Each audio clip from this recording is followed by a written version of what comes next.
But first, Russia is tonight consolidating its hold on the breakaway region of South Ossetia in Georgia and pouring thousands of troops into another rebellious province, Abkhazia. Russian warplanes are reported to have bombed radars at Tbilisi airport overnight, while also hitting civilian targets in the Georgian city of Gori.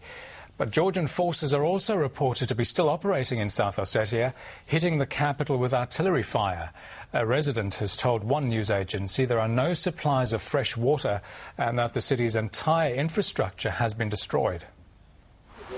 Georgia called for a ceasefire today, but the front line remains a dangerous and unpredictable place. We found that Georgia's heavy armour and its forces have left South Ossetia, one of Russia's demands. But the conflict is not over.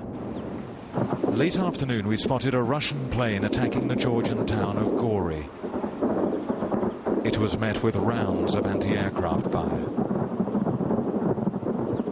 It wheeled directly overhead.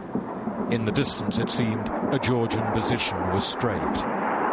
Then the plane turned towards us, streaking in low, deliberate in its intent.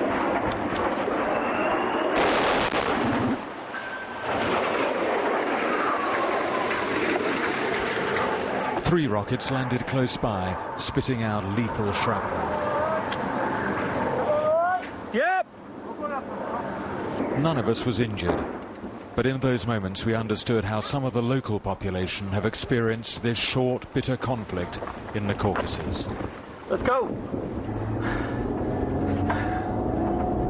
That was an example of just how dangerous this front line remains. Although Georgian troops have pulled back, Russian planes are still conducting bombing raids, flying in very low, and on that occasion, directly targeting our vehicles.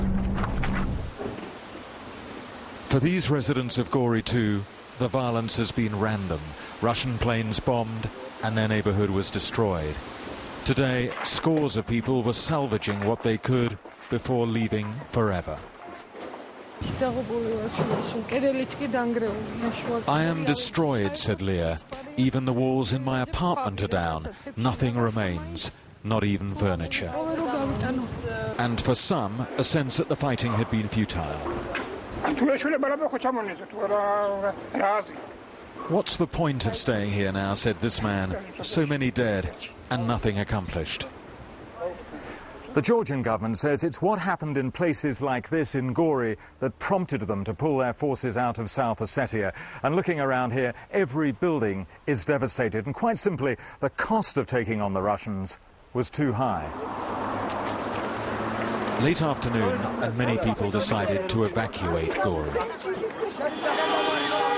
And in Tbilisi tonight, many felt it was a tragedy that Georgia has had to withdraw from territory it calls its own. Some doubted peace was possible. We stop fighting, the Russians keep bombing, said some. And no one here knows what Russia will settle for.